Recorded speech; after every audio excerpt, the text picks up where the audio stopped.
Salam sejahtera untuk kita semua. Perkenalkan, saya Firman Sipuan dengan NPM 230310101031. Saya mahasiswa Fakultas Hukum Universitas Sekolah. Adapun tujuan dibuatnya video ini adalah untuk memenuhi tugas hukum lingkungan dari Ibu Khadijah Rizky Lestari, SHM Hum. Yang dimana pada video ini saya akan menjelaskan bagian ketiga dari UPLH, yaitu ruang lingkup. Yang dimana ruang lingkup ini meliputi perencanaan, pemanfaatan, pengendalian, pemeliharaan, pengawasan, dan penegakan hukum. Akan tetapi di dalam video ini saya akan menjelaskan 3 poin saja, yaitu perencanaan, pemanfaatan, dan pengendalian. Pada bab 3 UPLH itu dijelaskan mengenai perencanaan. Di pasal 5 dijelaskan bahwa perencanaan, perlindungan, dan pengelolaan lingkungan hidup dilaksanakan melalui tahapan. Yang pertama, inventarisasi lingkungan hidup, yang kedua penetapan wilayah ekoregio, dan yang ketiga penyusunan RPPLH. Mari kita bahas bagian pertama, yaitu inventarisasi lingkungan hidup. Apa itu inventarisasi lingkungan hidup? Inventarisasi lingkungan hidup adalah proses pengumpulan data dan informasi mengenai kondisi lingkungan hidup, termasuk sumber daya alam dan dampak aktivitas manusia di daerah lingkungannya.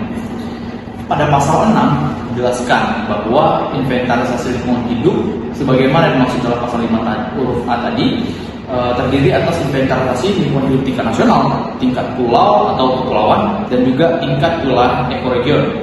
Pada ayat 2 dijelaskan juga bahwa inventarisasi lingkungan hidup dilaksanakan untuk memperoleh data dan informasi mengenai sumber daya alam yang meliputi yang pertama potensi dan ketersediaan, yang kedua jenis yang dimanfaatkan, yang ketiga bentuk penguasaan, dan yang keempat pengetahuan pengelolaan, kelima bentuk kerusakan, dan yang terakhir adalah konflik dan penyebab konflik yang timbul akibat dari pengelolaan. Pada bagian kedua kita akan membahas penetapan wilayah ekoregion. Apa itu penetapan wilayah ekoregion?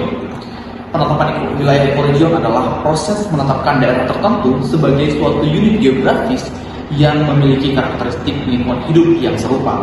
Artinya, di sini akan ditetapkan daerah-daerah mana saja yang memiliki sumber daya alam dan keadaan lingkungan yang sedikit mirip.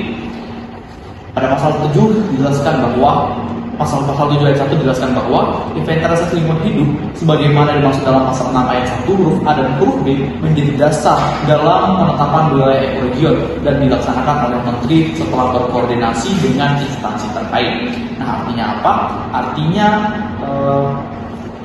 data yang diambil untuk menetapkan wilayah ekoregion, data yang diambil melalui inventarisasi yang dibahas pada bagian pertama. Dalam menentukan wilayah ekoregion, tentunya ada hal-hal dan poin-poin yang menjadi dasar pertimbangan. Pada pasal 7 ayat 2 dijelaskan poin-poin yang menjadi pertimbangan. Yang pertama, karakteristik bentang alam. Yang kedua, daerah aliran sungai. Yang ketiga, iklim. Keempat, flora dan fauna. Yang kelima, sosial budaya. Keenam, ekonomi. Ketujuh, kelembagaan masyarakat. Dan yang terakhir, hasil inventarisasi lingkungan hidup. Seperti yang saya sudah sebutkan tadi, bahwa hasil inventarisasi ini menjadi dasar untuk menetapkan wilayah ekoregion. Selanjutnya, saya akan membahas bagian ketiga, yaitu penyusunan rencana perlindungan dan pengelolaan lingkungan hidup. Apa itu rencana perlindungan dan pengelolaan lingkungan hidup? Rencana perlindungan dan pengelolaan lingkungan hidup adalah strategi atau dokumen perencanaan yang disusun untuk mengelola dan melindungi lingkungan hidup di suatu wilayah. Pada pasal 9 ayat 1 dijelaskan bahwa RPPLH sebagaimana dimaksud dalam pasal 5 huruf C terdiri atas RPPLH nasional, RPPLH provinsi, dan RPPLH kabupaten kota. Pada ayat 2 dijelaskan bahwa RPPLH nasional sebagaimana dimaksud dalam ayat 1 huruf A disusun berdasarkan inventarisasi nasional. Nah, inventarisasi bakal tetap menjadi dasar dalam penentuan segala bentuk perencanaan yang akan dilaksanakan oleh pemerintah. Selanjutnya, RPPLH tingkat provinsi. RPPLH tingkat provinsi dijelaskan pada ayat 3, yang mana RPPLH tingkat provinsi ini akan disusun berdasarkan RPPLH nasional, inventarisasi tingkat pulau atau kepulauan, dan juga inventarisasi tingkat ekoregion. Selanjutnya, RPPLH tingkat kabupaten atau kota. Nah, RPPLH tingkat kabupaten dan kota ini akan disusun berdasarkan RPPLH provinsi, inventarisasi tingkat pulau dan kepulauan, dan juga inventarisasi tingkat ekoregion. Nah, pada akhirnya penyusunan RPPLH provinsi dan kabupaten kota akan menyesuaikan dengan penyusunan RPPLH yang ada di atasnya. Nah, pertanyaannya, siapakah yang akan menyusun RPPLH ini? Pada pasal 10 ayat 1 dijelaskan bahwa yang menyusun RPPLH itu adalah menteri, gubernur, dan bupati atau wali kota sesuai dengan kekuasaan di wilayahnya masing-masing. Di ayat 2 disebutkan bahwa penyusunan RPPLH itu harus memperhatikan keragaman karakter dan fungsi ekologis, sebaran penduduk, sebaran potensi sumber daya alam, kearifan lokal, aspirasi masyarakat, dan perubahan iklim. Nah, poin-poin ini harus menjadi perhatian khusus dalam RPPLH. Lanjut di ayat 3, apakah yang mengatur RPPLH ini? Jika RPPLH nasional, yang mengaturnya adalah peraturan pemerintah. Jika RPPLH provinsi, yang mengaturnya adalah peraturan daerah provinsi. Dan untuk RPPLH kabupaten kota, yang mengaturnya adalah peraturan daerah kabupaten atau kota sesuai dengan kekuasaan wilayahnya masing-masing. Pada ayat 4 dijelaskan bahwa RPPLH memuat rencana tentang pemanfaatan dan atau pencadangan sumber daya alam, pemeliharaan dan pelindungan kualitas dan atau fungsi lingkungan hidup, dan pengendalian, pemantauan serta pendayagunaan dan pelestarian sumber daya alam, dan yang terakhir adaptasi dan mitigasi terhadap perubahan iklim. Nah, hal-hal ini harus dimuat dalam rencana pengelolaan dan perlindungan lingkungan hidup. RPPLH ini akan menjadi dasar untuk penyusunan yang dimuat dalam rencana pembangunan jangka panjang dan juga pembangunan jangka menengah. Pada pasal 11 diberitahu bahwa jika kita ingin mengetahui lebih lanjut mengenai inventarisasi lingkungan hidup, penetapan ekoregion, dan juga RPPLH, kita bisa membaca di dalam peraturan pemerintah. Selanjutnya kita akan membahas bab keempat, yaitu pemanfaatan. Pada pasal 12 ayat 1 disebutkan bahwa pemanfaatan sumber daya alam dilakukan berdasarkan RPPLH. Pada akhirnya substansi dari ruang lingkup itu akan menjadi dasar untuk ruang lingkup selanjutnya. Contoh, substansi dari perencanaan akan menjadi dasar untuk menentukan substansi dari pemanfaatan. Pada ayat 2 disebutkan bahwa pemanfaatan sumber daya alam dilaksanakan berdasarkan daya dukung dan daya tampung lingkungan hidup dengan memperhatikan 3 poin. Yang pertama, keberlanjutan proses dan fungsi lingkungan hidup. Yang kedua, keberlanjutan produktivitas lingkungan hidup. Yang ketiga, keselamatan, mutu hidup, dan kesejahteraan masyarakat. Di ayat 3 disebutkan juga bahwa yang menetapkan daya dukung dan daya tampung tingkat nasional adalah menteri, sementara untuk tingkat provinsi adalah gubernur, dan untuk tingkat kabupaten atau kota adalah bupati ataupun wali kota. Di ayat 4 disebutkan bahwa ketentuan lebih lanjut mengenai tata cara penerapan daya dukung dan daya tampung lingkungan hidup sebagaimana dimaksud pada ayat 3 diatur dalam peraturan pemerintah. Baik, selanjutnya kita akan membahas bab 5, yaitu pengendalian. Pada pasal 13 ayat 1 disebutkan bahwa pengendalian pencemaran atau kerusakan lingkungan hidup itu dilaksanakan dalam rangka pelestarian fungsi lingkungan hidup. Di ayat 2 dijelaskan bahwa yang dimaksud pengendalian pencemaran dan kerusakan lingkungan hidup itu meliputi pencegahan, penanggulangan, dan juga pemulihan. Di ayat 3 disebutkan bahwa pengendalian pencemaran atau kerusakan lingkungan hidup itu yang melaksanakannya adalah pemerintah daerah, penanggung jawab usaha atau kegiatan sesuai dengan kewenangan, peran, dan tanggung jawab masing-masing. Selanjutnya kita akan membahas substansi dari ayat kedua, yaitu yang pertama, pencegahan. Pada pasal 14 disebutkan bahwa instrumen pencegahan dan atau kerusakan lingkungan hidup itu terdiri atas yang pertama KLHS, yang kedua tata ruang, yang ketiga baku mutu lingkungan hidup, yang keempat kriteria baku kerusakan lingkungan hidup, yang kelima AMDAL, yang keenam KLUPL, yang ketujuh perizinan, selanjutnya instrumen ekonomi lingkungan hidup, selanjutnya peraturan perundang-undangan berbasis lingkungan hidup, dan selanjutnya anggaran berbasis lingkungan hidup, selanjutnya analisis resiko lingkungan hidup, dan selanjutnya yang terakhir, sebelum terakhir itu ada audit lingkungan hidup, dan yang terakhir adalah instrumen lain sesuai dengan kebutuhan dan atau perkembangan ilmu pengetahuan. Baik, selanjutnya kita akan membahas poin pertama, yaitu KLHS. KLHS adalah kajian lingkungan hidup strategis. Di pasal 15 ayat 1 dijelaskan bahwa pemerintah dan pemerintah daerah itu wajib membuat KLHS. Untuk apa? Untuk memastikan bahwa prinsip pembangunan berkelanjutan telah menjadi dasar dan terintegrasi dalam pembangunan suatu wilayah. Di ayat kedua dijelaskan juga bahwa pemerintah dan pemerintah daerah wajib melaksanakan KLHS yang dimaksud dari ayat 1 tadi dalam menyusun evaluasi. Evaluasi apa? Evaluasi yang pertama yaitu rencana tata ruang wilayah atau RTRW, RPJP dan juga RPJM. Selanjutnya evaluasi kedua itu kebijakan, rencana dan atau program yang berpotensi menimbulkan dampak atau risiko bagi lingkungan hidup. Selanjutnya, bagaimana mekanisme pelaksanaan KLHS? Di ayat 3 itu dijelaskan bahwa KLHS dilaksanakan dengan mekanisme yang pertama, pengkajian pengaruh kebijakan, rencana dan atau program terhadap kondisi lingkungan hidup di suatu wilayah. Yang kedua, perumusan alternatif penyempurnaan kebijakan, rencana dan atau program.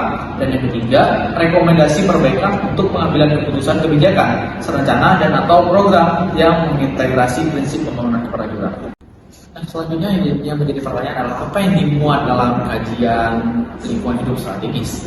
Pasal 3 dan pasal 16 disebutkan bahwa yang dimuat adalah kapasitas daya dukung dan daya tampung untuk hidup untuk pembangunan. Yang kedua, perkiraan mengenai dampak dan risiko lingkungan hidup. Yang ketiga, kinerja layanan. Yang keempat, efisiensi pemanfaatan sumber daya alam. Yang kelima, tingkat kerentanan dan kapasitas adaptasi terhadap perubahan iklim. Dan yang terakhir itu tingkat ketahanan dan potensi keanekaragaman. Nah, selanjutnya kita akan membahas poin kedua, yaitu tata ruang. Tata ruang ini dibahas di pasal 19. Pasal 19 ayat 1 itu disebutkan bahwa untuk menjaga kelestarian fungsi lingkungan hidup dan keselamatan masyarakat, setiap perencanaan tata ruang wilayah wajib didasarkan oleh KLHS. Nah, di ayat 2-nya disebutkan juga perencanaan tata ruang wilayah ditetapkan dengan memperhatikan daya dukung dan daya tampung. Nah, ini sesuai nih dengan yang sudah saya jelaskan sebelumnya. Nah, selanjutnya kita bahas poin ketiga, yaitu baku mutu lingkungan hidup. Apa sih fungsi baku mutu lingkungan hidup itu? Nah, pada pasal 20 disebutkan bahwa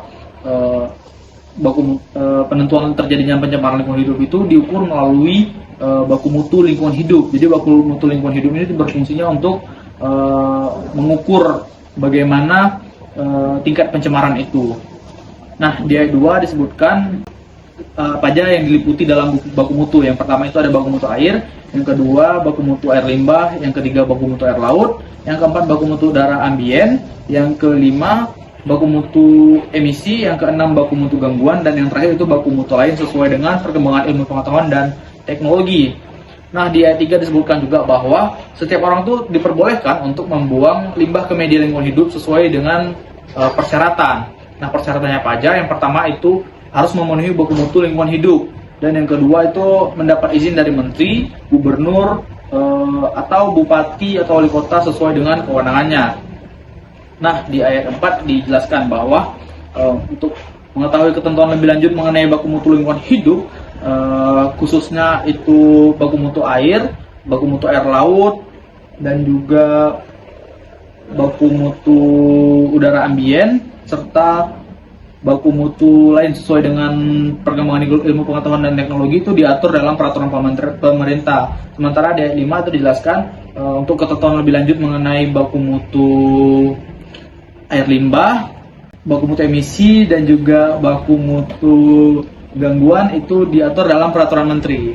Jadi kalau mau mengetahui mengenai baku mutu tadi, bacanya di peraturan pemerintah dan peraturan menteri. Nah, selanjutnya saya akan membahas poin keempat, yaitu kriteria baku kerusakan lingkungan hidup.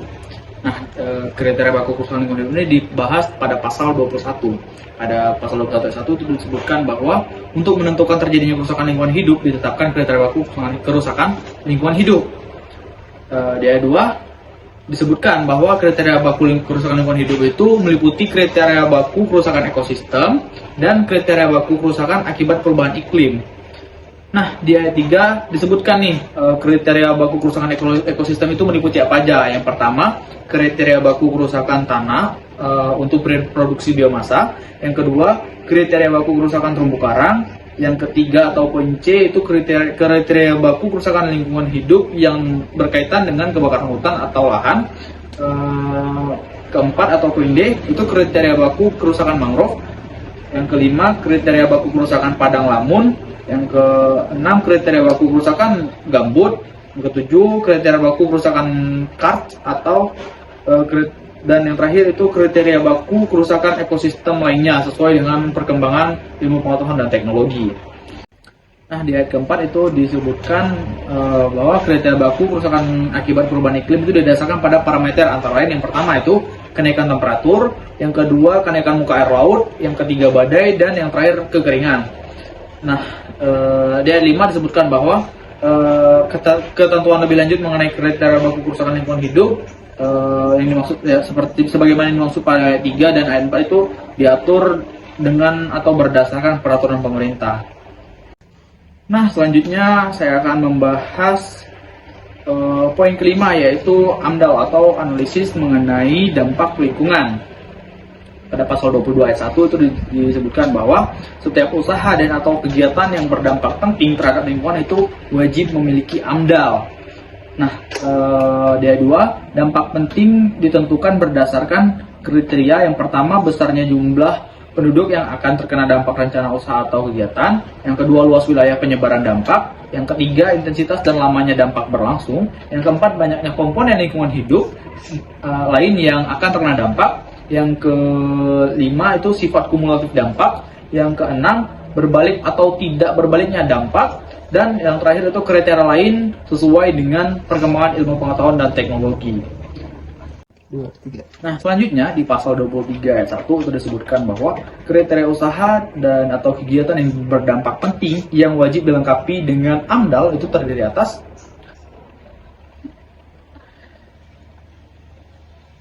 Nah, selanjutnya di ayat 2 itu disebutkan ketentuan lebih lanjut mengenai jenis usaha dan atau kegiatan yang wajib dilengkapi dengan AMDAL itu diatur dengan peraturan menteri. Nah, pasal 24 itu menjelaskan bahwa dokumen AMDAL sebagaimana ada maksud dalam pasal 22 tadi itu merupakan dasar penetapan keputusan kelayakan lingkungan hidup. Nah, di pasal 25 ini disebutkan apa aja yang dimuat dalam dokumen AMDAL. Nah, yang dimuat adalah ini dia, teman-teman. Nah, lanjut di pasal 26 itu pasal 26 ayat 1 itu disebutkan bahwa dokumen AMDAL itu disusun oleh pemrakarsa dengan melibatkan masyarakat. Di ayat 2 disebutkan bahwa perlibatan masyarakat ini harus dilakukan berdasarkan prinsip pemberian informasi yang transparan dan lengkap serta diberitahukan sebelum kegiatan dilaksanakan. Nah, di ayat 3 disebutkan bahwa masyarakat sebagaimana dimaksud ayat 1 tadi itu meliputi yang pertama yang terkena dampak, yang kedua pemerhati lingkungan hidup, dan yang terakhir itu yang terpengaruh atas segala bentuk keputusan dalam proses AMDAL. Di ayat 4 pasal 26 itu disebutkan bahwa masyarakat dapat mengajukan keberatan terhadap dokumen AMDAL. Dalam pasal 27 dijelaskan dalam menyusun dokumen AMDAL, Pemrakarsa sebagaimana dimaksud dalam pasal 26 ayat 1 tadi itu dapat meminta bantuan kepada pihak lain. Nah, selanjutnya saya akan membahas pasal 27 yang menyebutkan bahwa dalam menyusun dokumen AMDAL, Pemrakarsa itu dapat meminta bantuan kepada pihak lain. Di pasal 28.1 disebutkan bahwa penyusun AMDAL itu wajib memiliki sertifikat kompetensi penyusun AMDAL. Nah, di ayat 2-nya dijelaskan nih kriteria untuk memperoleh sertifikat kompetensi penyusun AMDAL yang meliputi yang pertama itu penguasaan metodologi penyusunan AMDAL, yang kedua kemampuan melakukan pelingkupan perakiraan dan evaluasi dampak serta pengambilan keputusan, dan yang terakhir itu kemampuan menyusun rencana pengelolaan dan pemantauan lingkungan hidup. Nah, di ayat 3 disebutkan bahwa sertifikat kompetensi penyusun AMDAL itu diterbitkan oleh lembaga sertifikasi kompetensi penyusun AMDAL yang ditetapkan oleh Menteri sesuai dengan ketentuan peraturan perundang-undangan. Nah, di ayat 4 itu disebutkan bahwa ketentuan lebih lanjut mengenai sertifikasi dan kriteria kompetensi penyusun AMDAL itu diatur dalam peraturan Menteri. Nah, lanjut pasal 29 disebutkan pasal 29.1 disebutkan bahwa dokumen AMDAL ini dinilai oleh komisi penilai AMDAL yang dibentuk oleh menteri, gubernur, atau bupati dan wali kota sesuai dengan kewenangannya.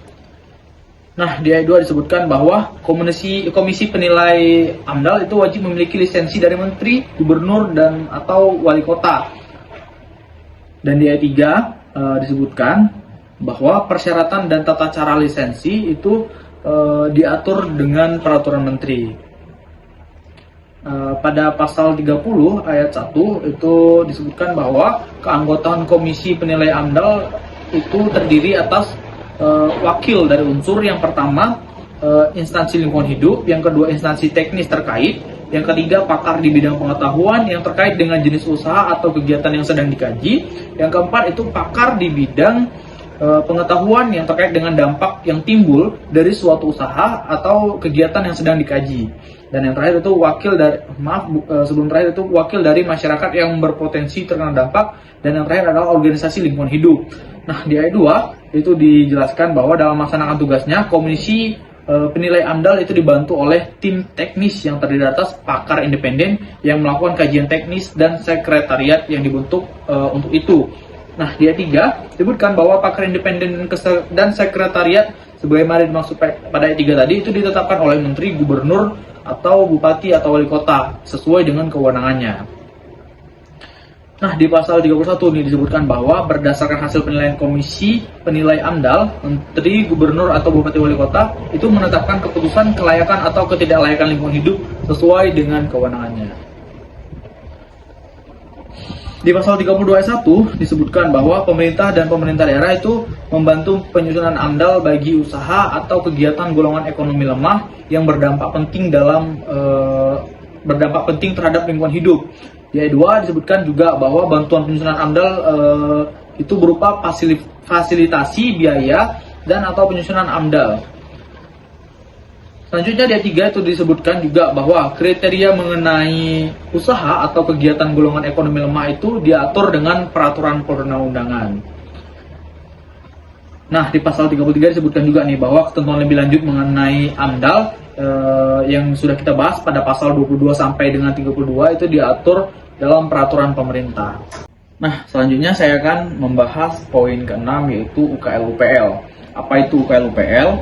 UKL-UPL itu adalah upaya pengelolaan lingkungan dan upaya pemantauan lingkungan yang bertujuan untuk memastikan bahwa suatu kegiatan atau proyek ini memiliki dampak yang minimal terhadap lingkungan. Nah, UKL-UPL ini dibahas pada pasal 34 UU PPLH. Pada pasal 34 ayat 1 itu disebutkan bahwa setiap usaha dan atau kegiatan yang tidak termasuk dalam kriteria wajib AMDAL itu wajib memiliki UKL-UPL. Jadi kalau misalnya dia nggak termasuk dalam kriteria wajib AMDAL, dia harus menggunakan UKL-UPL. Nah, di ayat 2 itu disebutkan bahwa gubernur dan bupati atau wali kota itu yang menetapkan jenis usaha atau kegiatan yang wajib dilengkapi dengan UKL-UPL. Nah, di pasal 35 ayat 1 itu dijelaskan bahwa usaha atau kegiatan yang tidak wajib dilengkapi UKL-UPL itu wajib membuat surat pernyataan kesanggupan pengelolaan dan pemantauan lingkungan hidup. Nah, supaya apa? Supaya menjamin bahwa kegiatan yang mereka lakukan itu tidak merusak lingkungan gitu.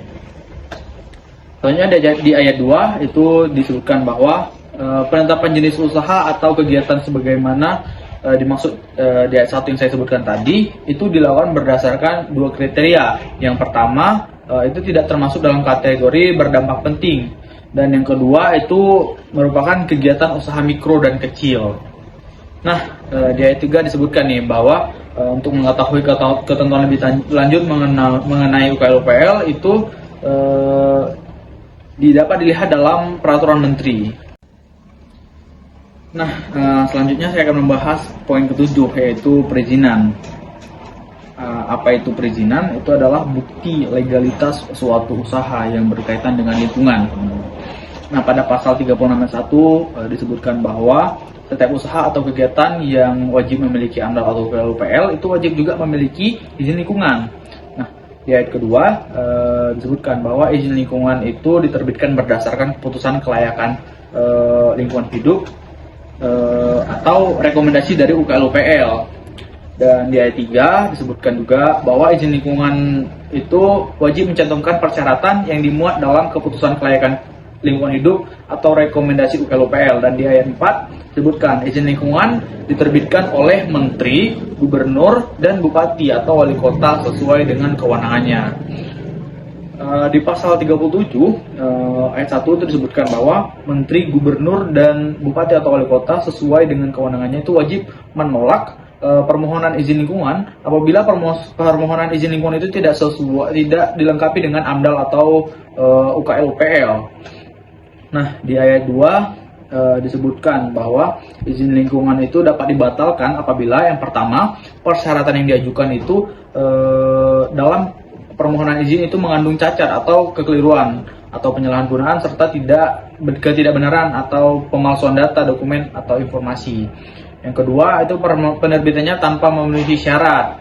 Yang ketiga itu kewajiban yang ditetapkan dalam dokumen AMDAL atau UKLUPL itu tidak dilaksanakan oleh penanggung jawab usaha atau kegiatan. Nah, selanjutnya di pasal 38 itu dijelaskan bahwa selain ketentuan yang dimaksud dalam pasal 37 ayat 2 tadi, bagian penolakan tadi itu bagian pembatalan izin lingkungan itu tadi, itu izin lingkungan dapat dibatalkan juga melalui Pengadilan Tata Usaha Negara. Di pasal 39 ayat 1 itu disebutkan bahwa menteri, gubernur, dan bupati atau wali kota sesuai dengan kewenangannya itu dapat wajib mengumumkan setiap permohonan dan keputusan izin lingkungan. Nah, di ayat 2-nya disebutkan bahwa pengumumannya ini itu harus dilakukan dengan cara yang mudah diketahui oleh masyarakat. Nah, pada pasal 40 ayat 1 itu disebutkan bahwa izin lingkungan itu merupakan persyaratan untuk memperoleh izin usaha atau kegiatan. Di ayat 2 itu disebutkan bahwa dalam hal izin lingkungan dicabut, izin usaha atau kegiatan itu juga dibatalkan. Nah, di ayat 3 disebutkan bahwa dalam hal usaha atau kegiatan mengalami perubahan, penanggung jawab usaha atau kegiatan wajib juga memperbarui izin lingkungannya. Jadi kalau misalnya ada perubahan dalam kegiatannya itu harus diperbarui juga izin lingkungannya, teman-teman. Nah, untuk mengetahui ketentuan lebih lanjut mengenai izin itu diatur dalam peraturan pemerintah. Nah, selanjutnya saya akan membahas poin ke-8, yaitu instrumen ekonomi lingkungan hidup. Apa itu instrumen ekonomi lingkungan hidup? Itu adalah kebijakan ekonomi yang bertujuan untuk mendorong pemerintah daerah dan atau individu untuk pelestarian fungsi lingkungan hidup. Nah, pada pasal 42 ayat 1 itu disebutkan bahwa untuk melestarikan fungsi lingkungan hidup, pemerintah daerah itu wajib mengembangkan dan menerapkan instrumen ekonomi lingkungan hidup. Di ayat 2 itu disebutkan apa aja yang diliputi dalam instrumen ekonomi lingkungan hidup. Yang pertama itu perencanaan pembangunan dan kegiatan ekonomi, yang kedua pendanaan lingkungan hidup, dan yang ketiga itu insentif atau disinsentif. Nah, pada pasal 43 ini dibahas nih ketiga poin yang sudah saya sebutkan tadi. Yang pertama itu instrumen perencanaan pembangunan dan kegiatan ekonomi. Nah, ini meliputi apa aja? Yang pertama itu neraca sumber daya alam dan lingkungan hidup. Yang kedua penyusunan produk domestik bruto dan produk domestik regional bruto yang mencakup penyusutan sumber daya alam dan kerusakan lingkungan hidup. Yang ketiga itu mekanisme kompensasi jasa lingkungan hidup antar daerah, dan yang terakhir itu internalisasi biaya lingkungan hidup. Nah, di ayat kedua itu membahas tentang instrumen pendanaan lingkungan hidup, meliputi apa saja. Yang pertama itu dana jaminan pemulihan lingkungan hidup, yang kedua dana penanggulangan pencemaran atau kerusakan dan pemulihan lingkungan hidup, dan yang terakhir itu dana amanah atau bantuan untuk konservasi.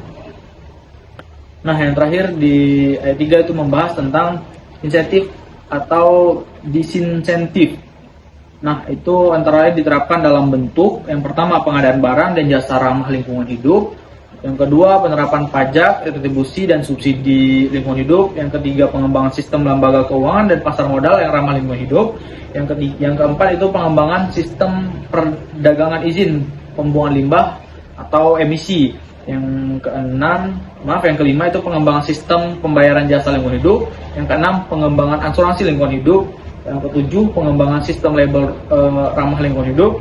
Dan yang terakhir itu sistem penghargaan kinerja di bidang perlindungan dan pengelolaan lingkungan hidup. Nah, di ayat 4 disebutkan bahwa ketentuan lebih lanjut mengenai instrumen ekonomi lingkungan hidup ini itu diatur dalam peraturan pemerintah. Selanjutnya saya akan menjelaskan poin ke-9, yaitu peraturan perundang-undangan berbasis lingkungan hidup. Nah, hal ini diatur pada pasal 44. Yang mana isinya adalah setiap penyusunan peraturan perundang-undangan pada tingkat nasional dan daerah wajib memperhatikan perlindungan fungsi lingkungan hidup dan prinsip perlindungan dan pengelolaan lingkungan hidup sesuai dengan ketentuan yang diatur dalam undang-undang ini. Jadi peraturan perundang-undangannya itu harus sesuai dengan UU PPLH. Nah, selanjutnya saya akan membahas poin ke-10, yaitu anggaran berbasis lingkungan hidup. Hal ini dibahas pada pasal 45. Nah, pada pasal 45.1 itu disebutkan bahwa pemerintah dan Dewan Perwakilan Rakyat Republik Indonesia serta pemerintah daerah dan DPRD itu wajib mengalokasikan anggaran yang memadai untuk membiayai yang pertama yaitu kegiatan perlindungan hidup dan pengelolaan lingkungan hidup, yang kedua untuk program pembangunan yang berwawasan lingkungan hidup. Nah, di ayat 2 itu disebutkan bahwa pemerintah wajib mengalokasikan anggaran dan alokasi khusus lingkungan hidup yang memadai untuk diberikan kepada daerah yang memiliki kinerja perlindungan dan pengelolaan lingkungan hidup yang baik. Nah, pada pasal 46 itu disebutkan juga bahwa selain ketentuan pasal 45 tadi, dalam rangka pemulihan kondisi lingkungan hidup yang kualitasnya telah mengalami pencemaran atau kerusakan, pada saat undang-undang PPLH ini ditetapkan, pemerintah dan pemerintah daerah wajib mengalokasikan anggaran untuk pemulihan lingkungan hidup. Nah, selanjutnya poin ke-11 itu analisis risiko lingkungan hidup. Hal ini dibahas pada pasal 47. Pada pasal 47 ayat 1 disebutkan bahwa setiap usaha atau kegiatan yang berpotensi menimbulkan dampak penting terhadap lingkungan hidup, ancaman terhadap kesehatan dan keselamatan manusia, itu wajib melakukan analisis risiko lingkungan hidup. Nah, di ayat 2 dijelaskan nih, analisis risiko lingkungan hidup itu meliputi apa saja. Yang pertama, pengkajian risiko, yang kedua, pengelolaan risiko, dan yang terakhir itu komunikasi risiko. Nah, untuk mengetahui ketentuan lebih lanjut mengenai analisis risiko lingkungan hidup ini diatur dalam peraturan pemerintah. Nah, selanjutnya di poin ke-12 itu dibahas audit lingkungan hidup. Apa itu audit lingkungan hidup? Nah, audit lingkungan hidup ini adalah kegiatan evaluasi sistematik atas dampak aktivitas atau kegiatan terhadap lingkungan. Nah, audit lingkungan hidup ini dibahas pada pasal 48 yang isinya adalah pemerintah mendorong penanggung jawab usaha atau kegiatan untuk melakukan audit lingkungan hidup dalam rangka meningkatkan kinerja lingkungan hidup. Pada pasal 49 ayat 1 disebutkan bahwa Menteri mewajibkan audit lingkungan hidup kepada usaha atau kegiatan tertentu yang berisiko tinggi terhadap lingkungan hidup dan penanggung jawab usaha atau kegiatan yang menunjukkan ketidaktaatan terhadap peraturan perundang-undangan. Maka di ayat keduanya itu disebutkan bahwa penanggung jawab usaha dan atau kegiatan itu wajib melaksanakan audit lingkungan hidup. Nah, di ayat ketiga disebutkan bahwa pelaksanaan audit lingkungan hidup terhadap kegiatan tertentu yang berisiko tinggi itu dilakukan secara berkala. Pada pasal 50 disebutkan pada pasal 51 disebutkan bahwa apabila penanggung jawab usaha atau kegiatan tidak melaksanakan kewajiban yaitu audit lingkungan hidup, maka Menteri dapat melaksanakan atau menugasi pihak ketiga yang independen untuk melaksanakan audit lingkungan hidup atas beban biaya penanggung jawab usaha atau kegiatan yang bersangkutan. Nah, di ayat kedua disebutkan bahwa Menteri mengumumkan hasil audit lingkungan hidup. Jadi bukan penanggung jawab usahanya yang mengumumkan hasil audit, melainkan Menteri. Selanjutnya di pasal 51 ayat 1 itu disebutkan bahwa audit lingkungan hidup itu dilaksanakan oleh auditor lingkungan hidup. Nah, di ayat kedua disebutkan auditor lingkungan hidup itu wajib memiliki sertifikat kompetensi auditor lingkungan hidup. Selanjutnya apa nih yang menjadi kriteria untuk memperoleh sertifikat kompetensi auditor lingkungan hidup? Nah, hal ini dibahas pada ayat ketiga, yang mana itu meliputi yang pertama memahami prinsip metodologi dan tata laksana audit lingkungan hidup. Yang kedua itu melakukan audit lingkungan hidup yang meliputi tahapan perencanaan, pelaksanaan, pengambilan kesimpulan, dan pelaporan. Dan yang ketiga itu merumuskan rekomendasi langkah perbaikan sebagai tindak lanjut audit lingkungan hidup. Nah, di ayat keempat disebutkan bahwa sertifikat kompetensi auditor lingkungan hidup itu diterbitkan oleh lembaga auditor lingkungan hidup yang sesuai dengan ketentuan peraturan perundang-undangan. Selanjutnya pada pasal 52 disebutkan bahwa ketentuan lebih lanjut mengenai audit lingkungan hidup itu diatur dengan peraturan menteri. Nah, sebelumnya di bagian pencegahan kan sudah ada 12 poin dari pencegahan. Nah, selanjutnya kita akan membahas bagian penanggulangan. Penanggulangan ini dibahas pada pasal 53. Pada pasal 53.1 disebutkan bahwa setiap orang yang melakukan pencemaran atau kerusakan lingkungan hidup wajib melakukan penanggulangan pencemaran atau kerusakan lingkungan hidup. Contohnya misalnya, jika seseorang yang menebang satu pohon di hutan, maka dia harus mengganti pohon yang ditebangnya itu dengan tanaman baru sehingga tidak terjadi kerusakan lingkungan hidup di kemudian harinya. Selanjutnya ayat 2 disebutkan bahwa penanggulangan pencemaran atau kerusakan lingkungan hidup itu dilakukan dengan yang pertama pemberian informasi peringatan pencemaran atau kerusakan lingkungan hidup pada masyarakat. Yang kedua, pengisolasian pencemaran atau kerusakan lingkungan hidup. Yang ketiga, penghentian sumber pencemaran atau kerusakan lingkungan hidup. Dan yang terakhir itu cara lain yang sesuai dengan perkembangan ilmu pengetahuan dan teknologi. Nah, di ayat 3 disebutkan bahwa ketentuan lebih lanjut mengenai tata cara penanggulangan pencemaran atau kerusakan lingkungan hidup ini diatur dalam peraturan pemerintah. Nah, selanjutnya di bagian terakhir nih, itu bagian pemulihan. Ini dibahas pada pasal 54 dan 55. Pada pasal 54 ayat 1 disebutkan bahwa setiap orang yang melakukan pencemaran atau kerusakan lingkungan hidup itu wajib melakukan pemulihan fungsi lingkungan hidup. Bagaimana pemulihan fungsi lingkungan hidup itu dijelaskan pada ayat kedua, yang dimana itu dilakukan dengan tahapan. Yang pertama, penghentian sumber pencemaran dan pembersihan unsur pencemaran. Dan yang kedua, remediasi. Yang ketiga, rehabilitasi. Yang keempat, restorasi. Dan yang terakhir, itu cara lain yang sesuai dengan perkembangan ilmu pengetahuan dan teknologi.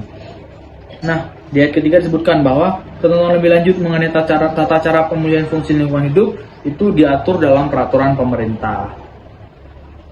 Nah, pada pasal 55 ayat 1 disebutkan bahwa pemegang izin lingkungan itu wajib menyediakan dana penjamin untuk pemulihan fungsi lingkungan hidup.